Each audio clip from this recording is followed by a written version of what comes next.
በዚህ ክፍል ስለ accrued expense እንማማራለን። At the end of an accounting period, some expenses incurred during the period have not been recorded in the accounts. These expenses are called accrued expenses.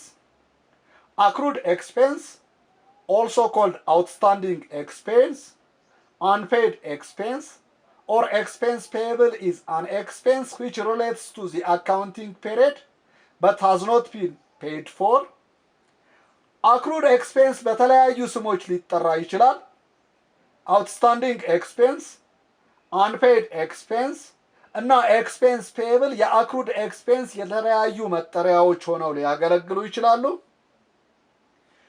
በአንድ አካውንቲንግ ፔሪድ ላገኘነው አገልግሎት ወይም ምርት የአካውንቲንግ ፔሪዱ እስኪጠናቀቅ ድረስ ያልከፈልነው ወጪ accrued expense ወይም outstanding expense ወይም unpaid expense ወይም expense payable ብለን ልንጠራው እንችላለን።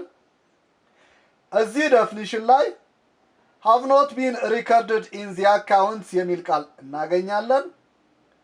ለምንድነው ይህን ትራንዛክሽን ሪከርድ ያልተደረገው? ማለትም ለምንድነው ጁኒየር አካውንታንቱ ትራንዛክሽኑን ጆርናላይዝ እንዲሁም ፖስት ያላደረገው የሚል ጥያቄ መነሳቱ አግባብ ነው? እስቲ ቪዲዮውን አቁሙትና መልሱን በራሳችሁ ሞክሩት።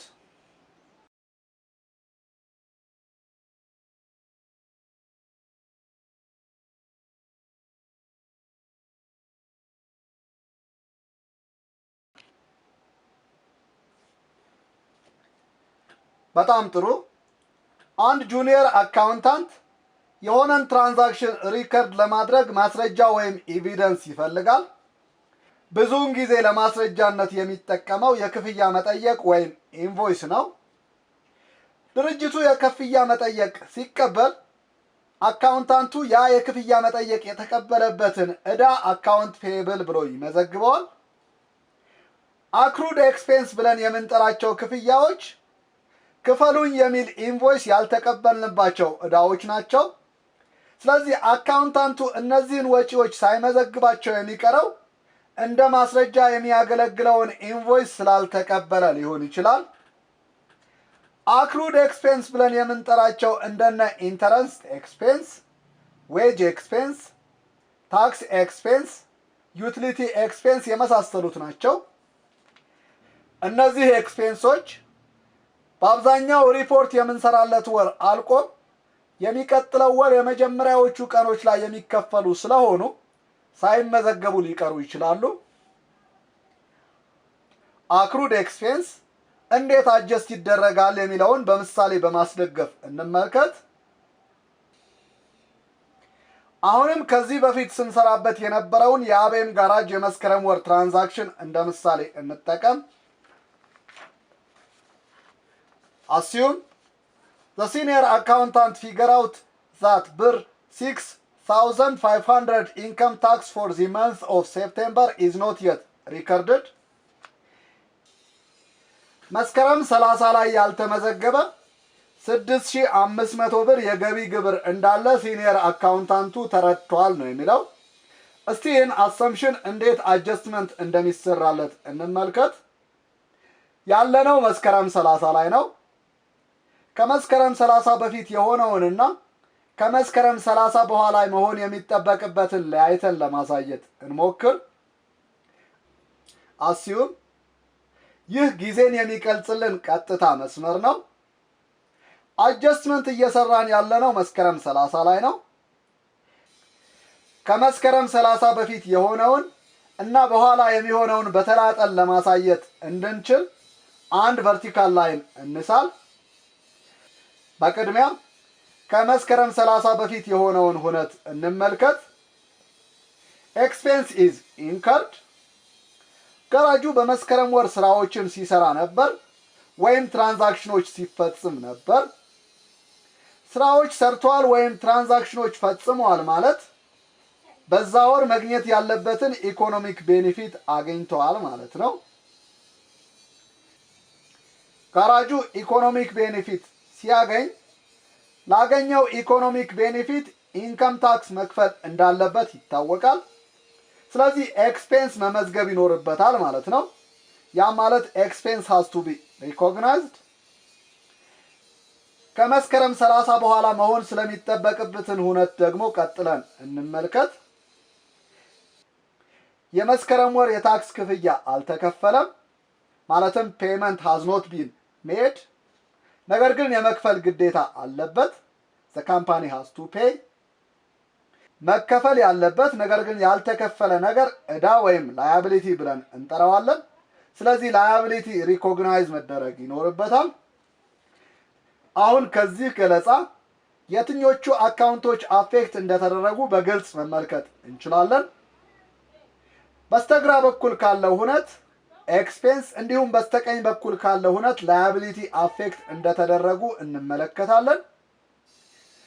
ወደ አዘጋጀነው አንአጀስትድ ትራያል ባላንስ መለስ ብለን ስንመለከት ኢንከም ታክስ ተመዝግቦ አናገኘውም ወይም አልተመዘገበም። ያ ማለት ኤክስፔንስ እና ላያቢሊቲ ሪኮግናይዝ አልተደረጉም ማለት ነው። እነዚህ ላያቢሊቲ እና ኤክስፔንስ በአካውንቲንግ ፔሪዮዱ መጨረሻ ማለትም ሴፕቴምበር 30 ላይ አጀስትመንት ባይሰራላቸው ኖሮ ምንድን ነበር የሚከሰተው የሚለውን ቀጥለን እንመልከት። ይህ 6500 ብር ዕዳ አጀስትመንት ካልተሰራለት ላያቢሊቲ መሆን ከነበረበት ዝቅ ተደርጎ ሪፖርት ይደረጋል፣ ማለትም አንደርስቴትድ ይደረጋል ማለት ነው።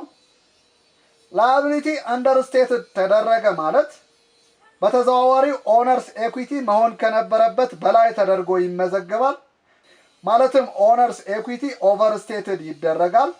ምክንያቱም ኦነርስ ኤኩዊቲ ማለት አሴት ሲቀነስ ላያቢሊቲ ነው። መቀነስ ያለበትን ዕዳ ካልተቀነሰ መሆን ከነበረበት በላይ ተደርጎ ይመዘገባል ማለት ነው። ወደ ኤክስፔንስ ስንመጣ ኤክስፔንስ ማለትም ወጪ መደረግ የነበረበት አልተመዘገበም ማለት መሆን ከነበረበት ማለትም ከትክክለኛው ፊገር በታች ሪፖርት ተደርጓል ወይም አንደርስቴትድ ተደርጓል ማለት ነው። ኤክስፔንስ አንደርስቴት ተደረገ ማለት ኔት ኢንከም መሆን ከሚገባው በላይ ተደርጎ ሪፖርት ይደረጋል፣ ማለትም ኦቨርስቴት ይደረጋል። ምክንያቱም ኔት ኢንከም ማለት ሬቬኒው ሲቀነስ ኤክስፔንስ ነው። መቀነስ ያለበት ኤክስፔንስ ካልተቀነሰ ኢንከሙ ያሳብጠዋል ወይም መሆን ከሚገባው በላይ ያደርገዋል። ስለዚህ ትክክለኛ ኢንከም ስቴትመንት እና ባላንስ ሺት ስቴትመንት ሪፖርት እንድናደርግ ከተፈለገ ይህን 6500 ኢንከም ታክስ አጀስት መደረግ ይኖርበታል።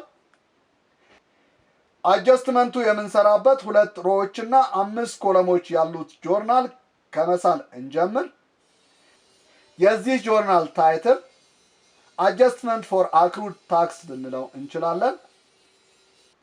የጆርናሉ የመጀመሪያው ሮ ላይ የየኮለሙ ርዕሶች ዴት፣ ዲስክሪፕሽን፣ ፖስት ሪፈረንስ፣ ዴቢት እና ክሬዲት ብለን እንመዝግብ። አጀስትመንቱ የምንሰራው ሴፕቴምበር 30 ላይ ነው። አጀስትመንቱ ስንሰራ ታክስ ኤክስፔንስ እንዲሁም ታክስ ፔየብል እንደሚጨምሩ ነው የምናሳየው። ምክንያቱም መጀመሪያ ያልተመዘገቡትን አሁን እየመዘገብን ነው።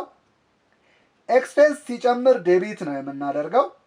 ስለዚህ ዴቢት የምናደርገውን አካውንት ዲስክሪፕሽን የሚለው ኮለም ላይ ታክስ ኤክስፔንስ ብለን እንጻፍ። ጆርናላይዝ ስናደርግ ፖስት ሪፈረንስ የሚለው ኮለም ላይ የሚገቡት አካውንት ነምበሮች ናቸው ብለናል። ጥያቄው ላይ ወደ ተሰጠን ጊቭን ተመልሰን የታክስ ኤክስፔንስ አካውንት ነምበሩ ብንፈልግ ምንም አናገኝም። Given the account numbers of income tax payable and tax expense are 23 and 58 respectively. ስለዚህ ፖስት ሪፈረንስ የሚለው ኮለም ላይ የታክስ ኤክስፔንስ አካውንት ነምበር ማለትም 58 እናስገባና ዴቢት ኮለም ላይ ታክስ ኤክስፔንስ ተብሎ የተሰጠንን 6500 ብር እንጻፍ።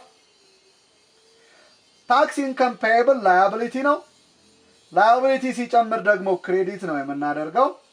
ስለዚህ ክሬዲት አካውንቱ ዲስክሪፕሽን ኮለም ላይ ከዴቢት አካውንት በታች ወደ ቀኝ ገባ ብለን ታክስ ፔየብል ብለን እንጻፈውና ፖስት ሪፈረንስ ነምበሩ የተሰጠን 23 እንዲሁም ክሬዲት የሚደረገውን መጠን 6500 ብለን ክሬዲት ኮለም ላይ መመዝገብ ይኖርብናል። የዚህ አጀስትመንት ዲስክሪፕሽን ታክስ ቱ ቢ ፔይድ ብለን መግለጽ እንችላለን። ሌላ አንድ ምሳሌ እንጨምር። The senior accountant also find out that ብር 15,000 salary payment due on September 30, 2017 Ethiopian calendar is the 28 days salary of employees. Given the account number of salary payable is 21. መስከረም 30 2013 ዓመተ ምህረት ላይ የተከፈለው 15,000 ብር የሰራተኞቹ የ28 ቀን ደሞዝ ነው ይላል። የ28 ቀን ብቻ ተከፈለ ማለት የሁለት ቀን ያልተከፈለ ደሞዝ አለ ማለት ነው። አገልግሎቱ አግኝተን ነገር ግን ክፍያ ያልፈጸምንለት ኤክስፔንስ አክሩድ ኤክስፔንስ ነው ብለናል። ስለዚህ ይህን አጀስትመንት መደረግ ይኖርበታል። እንደ መጀመሪያው አጀስትመንት የምንሰራበትን 2 ሮዎችና 5 ኮለሞች ያሉት ጆርናል በዚህ መልኩ እንሳል። የጆርናሉ ታይትል አጀስትመንት ፎር አክሩድ ሳላሪ ነው። የጆርናሉ የመጀመሪያው ሮ የሰንጠረዡ ማለትም የየኮለሞቹ ርዕሶች ዴት፣ ዲስክሪፕሽን፣ ፖስት ሪፈረንስ፣ ዴቢት እና ክሬዲት ብለን እንመዝግባቸው። አጀስትመንቱ የምንሰራለት ቀን ሴፕቴምበር 30 ነው። ስለዚህ ዴት የሚለው ኮለም ላይ ሴፕቴምበር 30 እንጻፍ። አጀስትመንት የምንሰራላቸው ሳላሪ ኤክስፔንስ እና ሳላሪ ፔብል ናቸው።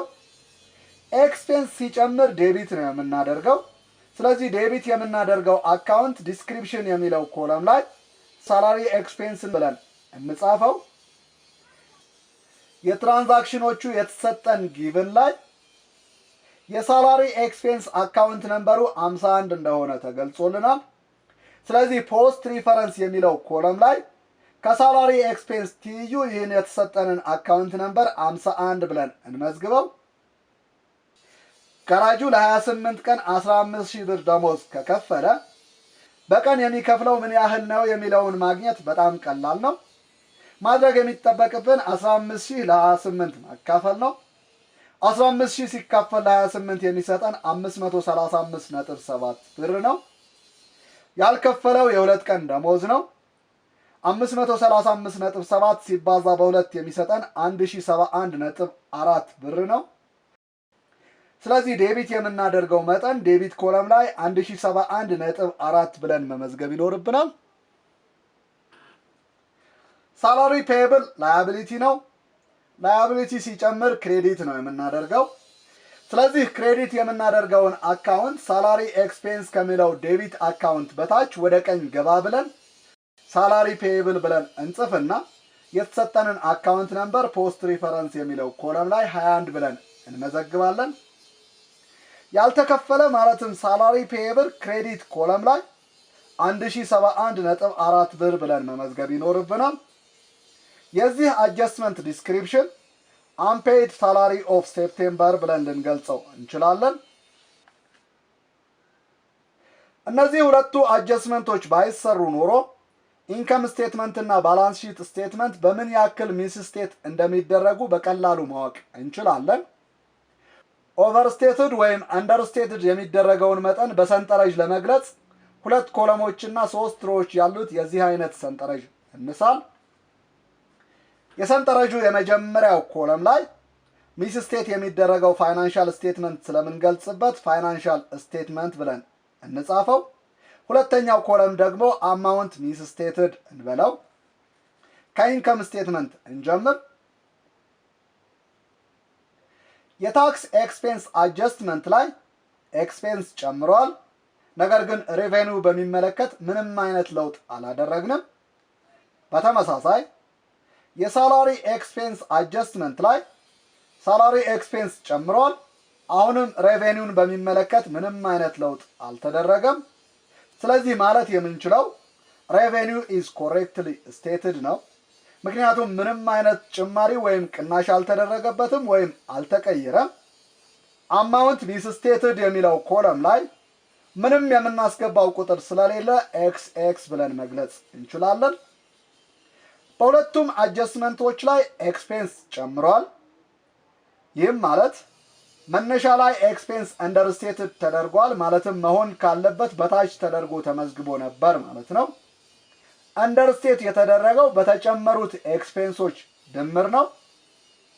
ታክስ ኤክስፔንስ 6500 ሲደመር የሳላሪ ኤክስፔንስ 1071.4 የነዚህ ድምር የሚሰጠን 7571.4 ነው። ሬቬኒው በትክክል ተመዝግቦ ኤክስፔንስ ዝቅ ተደርጓል ማለት ኔት ኢንከም ማለትም ሬቬኒው ሲቀነስ ኤክስፔንስ ኦቨርስቴትድ ተደርጓል ማለትም መሆን ካለበት በላይ ተደርጎ ተመዝግቧል ማለት ነው። ኦቨርስቴት የተደረገው ደግሞ ኤክስፔንስ አንደርስቴት በተደረገው መጠን ማለትም በብር 7571.4 ነው። ወደ ባላንስ ሺት ስቴትመንት ስናመራ እዚህ ስቴትመንት ውስጥ የሚካተቱት አሴት፣ ላያቢሊቲ እና ኦነርስ ኤኩዊቲ ናቸው። ስለዚህ እያንዳንዱ ላይ ይሆን የነበረውን አንደርስቴትመንት እና ኦቨርስቴትመንት እንመልከት። የአክሩድ ታክስ አጀስትመንት ላይ ታክስ ኤክስፔንስ እና ታክስ ፔየብል ነው የተቀየሩት። ይህም ማለት ፔየብል ማለትም ላያቢሊቲ ተቀይሯል፣ ነገር ግን አሴት ላይ ምንም አይነት ለውጥ አልመጣም። የአክሩድ ሳላሪ አጀስትመንት ላይ አሁንም ሳላሪ ኤክስፔንስ እና ሳላሪ ፔየብል ነው የተቀየሩት። ላያቢሊቲ ተቀይሯል፣ አሴት ላይ ምንም አይነት ለውጥ አልተደረገም። ስለዚህ ከሁለቱንም አጀስትመንቶች የምንረዳው አሴት ላይ ምንም አይነት ለውጥ አልተደረገም የሚል ነው። ይህን ስንገልጸው አሴት ኮሬክትሊ ስቴትድ እንለውና ምንም የተቀየረ ነገር ስለሌለ አማውንት ስቴትድ የሚለው ኮለም ላይ ኤክስ ኤክስ አድርገን የተቀየረ ነገር እንደሌለ ማመልከት እንችላለን። ሁለቱንም አጀስትመንቶች ላይ ማለትም አክሩድ ታክስ እንዲሁም አክሩድ ሳላሪ ላይ ላያቢሊቲ ክሬዲት ነው የተደረገው። ይህም ማለት ላያቢሊቲ ጨምረዋል ማለት ነው። በሌላ አነጋገር መጀመሪያ ሲመዘገብ መሆን ካለበት በታች ተደርጎ ተመዝግቦ ነበር ማለት ነው። ስለዚህ ይህን ስንገልጸው ላያቢሊቲ አንደርስቴትድ እንለዋለን። አንደርስቴትድ የተደረገው ደግሞ ታክስ ፔየብል በጨመረው መጠን ማለትም በ6500 ሲደመር ሳላሪ ፔየብል በጨመረው መጠን ማለትም በ1071.4 ብር ነው። 6500 ሲደመር 1071.4 የሚሰጠን ብር 7571.4 ነው። ኦነርስ ኤኩዊቲ አሴት ሲቀነስ ላያቢሊቲ ነው። አሴት በትክክል ተመዝግቦ ላያቢሊቲ መሆን ካለበት በታች ማለትም አንደርስቴትድ ተደርጎ ነበር ማለት ኦነርስ ኤኩዊቲ ኦቨርስቴትድ ተደርጎ ነበር ማለትም መሆን ካለበት በላይ ተደርጎ ተመዝግቦ ነበር ማለት ነው። ኦቨርስቴት የተደረገው ደግሞ ላያቢሊቲ አንደርስቴት በተደረገው መጠን ማለትም በብር 7571.4 ነው። ስለዚህ እስካሁን ከመጣንበት ሂደት መረዳት የምንችለው አጀስትመንት መስራታችን ሁለቱ ፋይናንሻል ስቴትመንቶች ማለትም ኢንከም ስቴትመንት እና ባላንስ ሺት ስቴትመንት ወደ ትክክለኛነት እየመለስናቸው ነው ማለት ነው። ለዚህ ክፍል የነበረን ይህን ይመስላል። ስለተከታተላችሁኝ ከልብ አመሰግናለሁ። ሰብስክራይብ፣ ላይክ እና ሼር ማድረጋችሁን ቀጥሉ። በያላችሁበት ሰላማችሁ ይብዛ።